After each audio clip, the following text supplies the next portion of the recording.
ഭാവന ഇപ്പം വിളിച്ച ആന്റി കിട്ടുന്നില്ല. ആന്റിയും കൂടി ഇങ്ങനെ ആയാലും എന്ത് ചെയ്യും?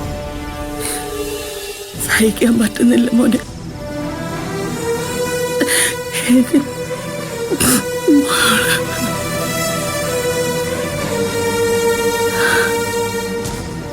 അമ്മേ അമ്മേ ചൂടോടെ കഞ്ഞി കുടിക്കമ്മേ. ആ ക്ഷീണമൊക്കെ ഒന്ന് മാറട്ടെ.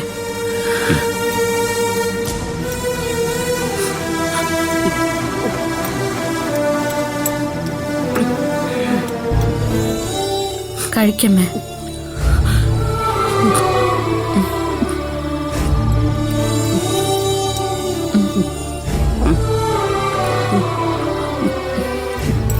അമ്മ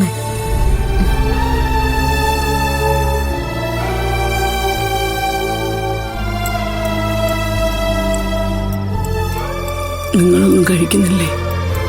ഞങ്ങൾ കഴിക്കാം ആന്റി. ആദ്യം ആന്റി കഴിക്കാം. കഴിക്കമ്മേ.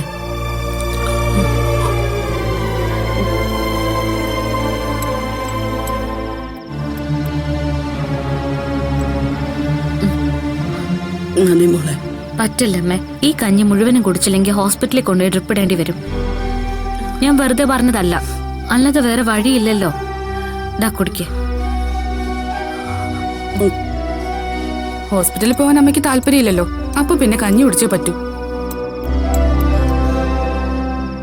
ബാമേ ആ ചമ്മന്തി കൂടി എടുത്തിട്ടോ. കഴിയുന്നതും നമ്മൾ വീണ് പോകാൻ നോക്കണം ആന്റി. പ്രായം കൂടി വരികയല്ലേ. മനസ്സിന്റെ ശക്തി ചോർന്നു പോയാൽ പിന്നെ ആരായാലും വീണുപോകും. എന്റെ കുഞ്ഞെവിടെയാണെന്നോ എന്ത് പറ്റിയെന്നോ ഒന്നും അറിയില്ലല്ലോ. ഇപ്പൊ അവൾ ഏതവസ്ഥയിലാണെന്ന് പോലും അറിയില്ല. ഓരോന്നാലോചിക്കുമ്പോ എന്റെ മനസ്സ് നിറുക. അമ്മയ്ക്ക് സേതുവേട്ടനും മായച്ചി അടുത്തില്ലാത്തതിന്റെ വിഷമമുണ്ട് സൂര്യ. അമ്മയത് പറയാത്തത്.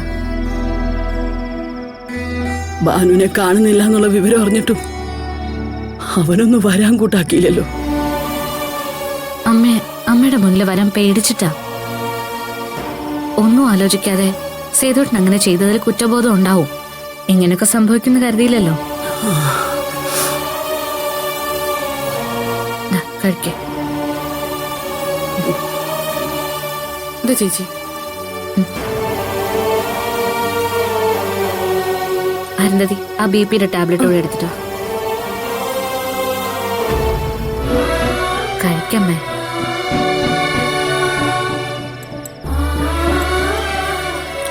സേതുവും മായയും ഇങ്ങോട്ട് വരണ്ടെന്നായിരിക്കും തീരുമാനിച്ചേക്കുന്നത്. അതുകൊണ്ടാവും മോനെ രമേശിനെ പറഞ്ഞയച്ചത്. അങ്ങനെയൊന്നും അവർ ചിന്തിക്ക പോലും ഇല്ലമ്മേ.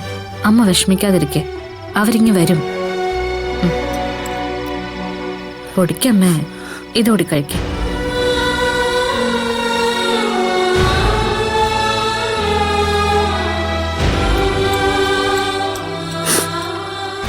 മോളെ സേതുവിനെ ഒന്ന് വിളിച്ചു നോക്ക്. എന്തിനമ്മേ? പോയതുപോലെ വരട്ടെ. അമ്മമാരാവുമ്പോ പലതും പറയും. തെറ്റ് കണ്ടിട്ടല്ലേ പറയുന്നത്.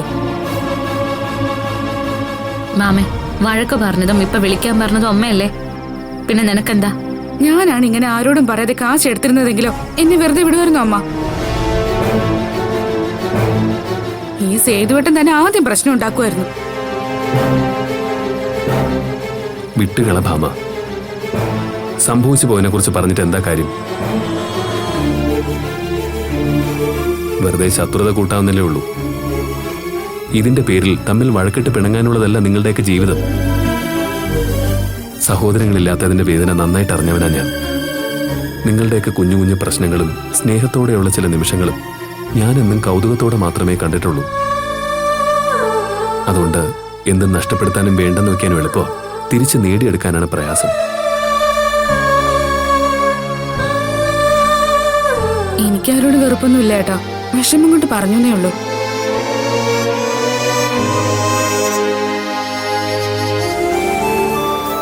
സേതുവേട്ടനും മായച്ചിയും മടങ്ങി വരും. വരാതെ എവിടെ പോവാനാ? പക്ഷേ നിങ്ങൾക്കിടയിൽ ഒരു സംസാരം ഉണ്ടാവരുത്. സൂര്യ പറഞ്ഞതുപോലെ എന്ത് നഷ്ടപ്പെടുമ്പോഴേ അതിന്റെ വില അറിയൂ. ഇപ്പൊ തന്നെ ഭാനുവിനെ കാണാതായപ്പോ അമ്മേ ആരൊക്കെയാ ഇവിടെ വിഷമിക്കുന്നേ?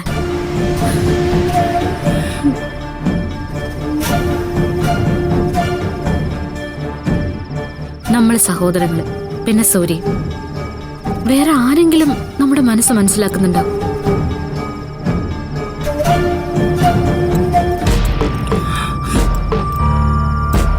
അമ്മ മതി മോളെ, കുറച്ചുകൂടി അമ്മ. ഇനി കുടിച്ച അമ്മ ഛർദിക്കും. എന്നാ പിന്നെ മതി ഭാവന. ടാബ്ലറ്റ്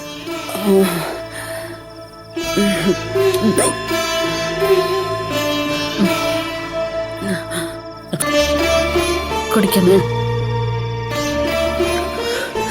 മതിയോ? അമ്മ വാ, അമ്മ കുറച്ചേരം കിടക്ക്, ക്ഷീണം മാറട്ടെ. വാ എഴുന്നേക്ക.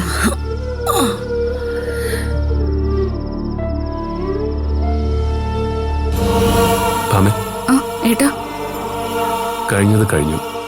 ഇനി സഹോദരങ്ങൾ തമ്മിൽ ഒരു പ്രശ്നം വേണ്ട. ശരി ഏട്ടാ. നിങ്ങളെല്ലാവരും എനിക്ക് ഒരുപോലെയാ, അതുകൊണ്ട് പറഞ്ഞതാ.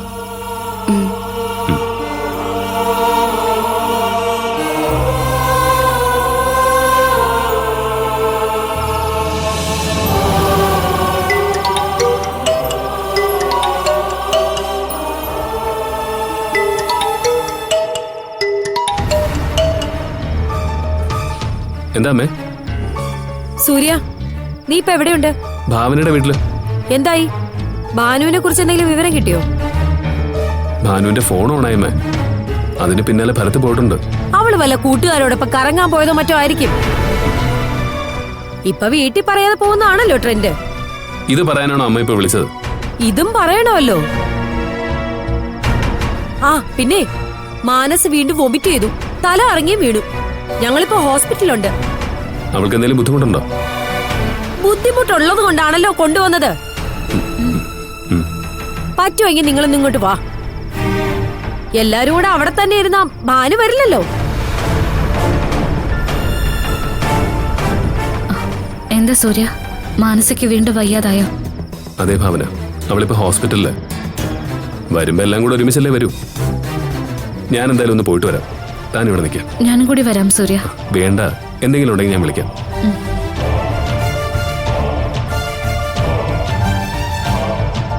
ഭാവന, ആ